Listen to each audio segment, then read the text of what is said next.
So I wanted to make a bit of a fun OG side-by-side comparison video with the brand new Sony ZV-E10 Mark II versus the a6700. Now, one of the biggest reasons why I actually want to compare these two is that this is about $1,000 US. Now the a6700 is about $1,398, so almost $1,400 US, which is about $400 US more than this camera. And we have to think, is there $400 less value in this, or is it, worth just saving a little bit more money and going up to the a6700 and purchasing that, which is a pretty significantly better camera? But when we actually do this comparison, you do have to take that price into consideration, because $400 could be a lot of money for a lot of people. So take that into massive considerations when we do this video. What's going on, my friends? Hope you're doing fantastic. If you are new to my channel, please consider subscribing and giving me a thumbs up. Like I said, let's go into the comparisons of the a6700 versus the new Sony ZV-E10 Mark II.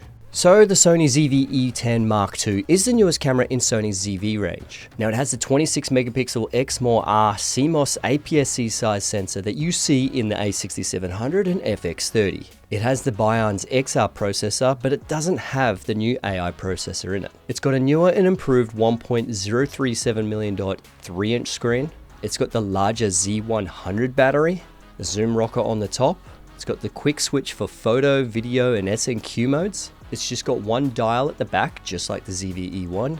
It's just got one card slot, a micro HDMI, a 3.5mm audio jack in and headphone out, and it's got a USB-C 3.2 Type-C slot. So the a6700 has the same 26 megapixel APS-C size sensor, but it does have the new and improved AI processor chip, which adds a few new features. It can record up to 4K at 120 frames per second with a crop at 10-bit 422. It can also do 1080p up to 240 frames per second. Now it does have a 2.36 million dot EVF. It pretty much has the same flip screen. It has a front and rear dial, but it also has a dial at the top for your modes and also that quick switch for photo, video, and SNQ.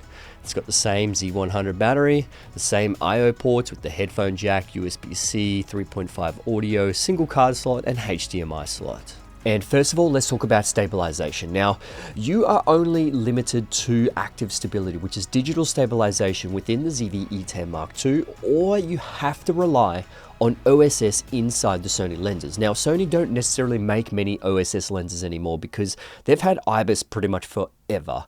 Now, this is the brand new 16-50 kit lens. Like, it should only be used for beginners, streamers, very basic stuff.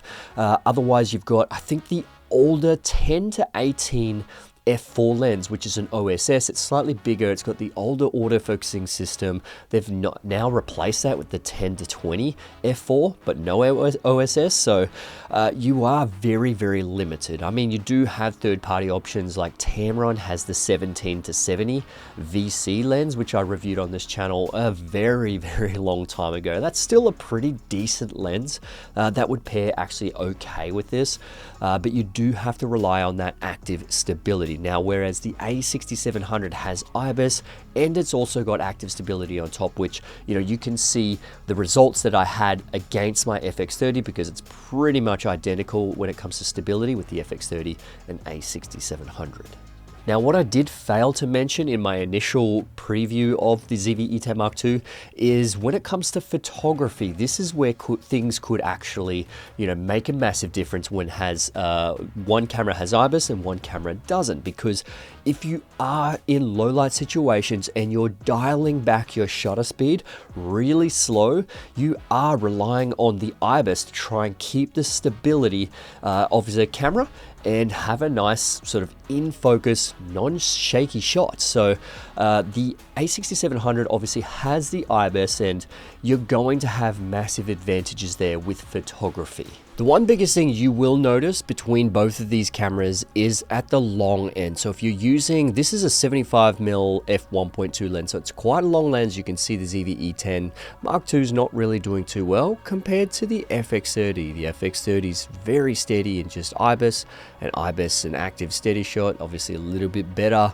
But you can see here, the ZV-E10 Mark II is just not really doing too well with that active stability at just 50th of a shutter, and just trying to keep things nice and steady with the longer lens. And also with photography, that EVF in the a6700 could be a pretty big determining factor. Like, it's only a 2.36 million dot EVF. It's not crazy high resolution, but it's still decent.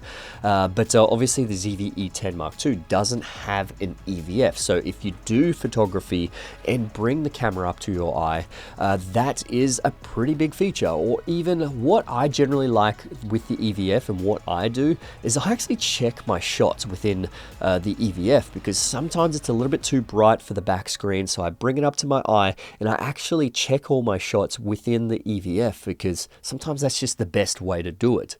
Now, also talking about photography, the a6700 does have a mechanical shutter, so that is a pretty big difference, because the ZV-E10 Mark II only has an electronic shutter. And if you have done photography before, specifically in indoor situations, you may actually get a whole bunch of flickering because of that electronic shutter. But mind you, there's probably only a small amount of people that will actually need a mechanical shutter over an electronic shutter.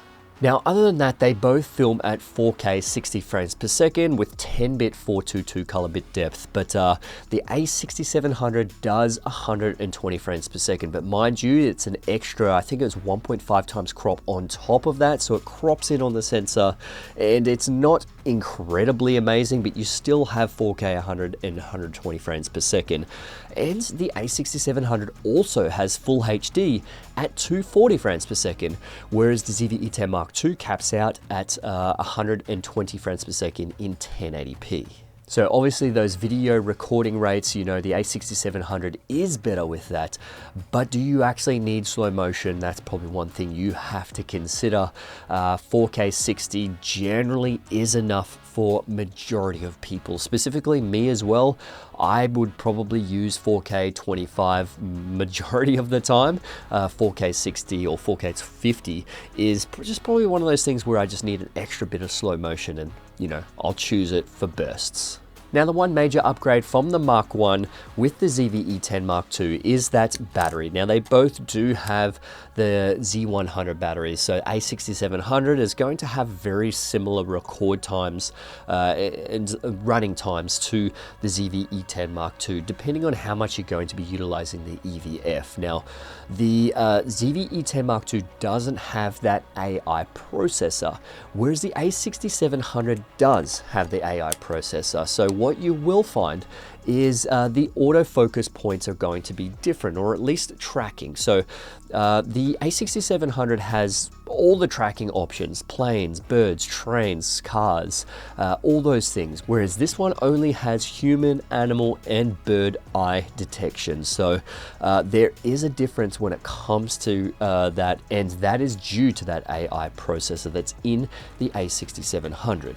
Now, that AI processor also takes care of the frame image stabilizer, but then also auto reframing as well, which is, you know, some AI intensive cropping and framing, reframing. So if you're into that, and if you did see my a6700 review, you would actually notice it's a pretty decent feature, but it is only used sparingly, whereas, yeah, obviously this one doesn't have that. Now, also when it comes to the I/O ports on the left-hand side, they are absolutely identical. You've got your headphone, your USB-C, your audio jack in, one SD card, and you've got that small micro HDMI. And now, while we're talking on the sides, when it comes to streaming, they both do 4K at 30 frames per second if you do actually want to stream through that USB-C connection. Now, one major thing about the design that I absolutely love on alpha bodies is the front dial. Now, the ZV-E10 Mark II doesn't have a front dial, it's only got that back dial. I am kind of used to using the front dial, but also used to using the back dial because the ZV-E1 doesn't have a front dial as well. But the a6700 does have that front dial, which if you are used to utilizing that front dial and just that speed and I suppose versatility of having a front dial, then a6700 definitely is a winner there. But also ergonomically, you know, the a6700 does have more custom buttons on the body itself. It is a very, very, very slightly bigger body, but it's just laid out for more so hybrid users and people who actually want to customize their camera a little bit more. This is meant to be very simplistic and for that vlogging generation sort of style content creator. Now, one of the wins that the ZV-E10 Mark II has over the a6700, and probably I think one of the very few wins, is the UI actually flips. And this is a feature that I absolutely love and can obviously be implemented in other cameras because this doesn't have that AI processor. A6700 does have the AI processor, so a firmware update could actually fix that. But if you go into landscape, your user interface and all the details on the screen is going to be in landscape. If you swap it to vertical shooting, then that's when it actually swaps over to vertical user interface, which is pretty nice. It's handy. It just makes it a lot easier to read the screen. So another feature that the ZV-E10 Mark II actually has over the a6700 is the Cine Vlog. Now, essentially the Cine Vlog has about 4 looks and it has 5 different moods on those looks. So it's pretty interesting. It just gives you like a baked-in color grade, plus it has 2.35:1 aspect ratio, so black bars at the top and bottom, and just adds a little bit of sharpening. It just looks like a finished product. It's something that you could, dabble in and just experiment with. But if you know how to color grade, you can get very similar looks, plus probably even better. So look, overall, image quality performance obviously is going to be identical because they do have that identical sensor. It will mainly come down to, do you need the IBIS? Do you need the EVF? And a couple of the ergonomics and custom buttons and features that the a6700 does have over the ZV-E10 Mark II. And like I said from the start, it definitely comes down to the price. $400 US less for the ZV-E10 Mark II, or save an extra $400 and you can get a pretty significantly better camera.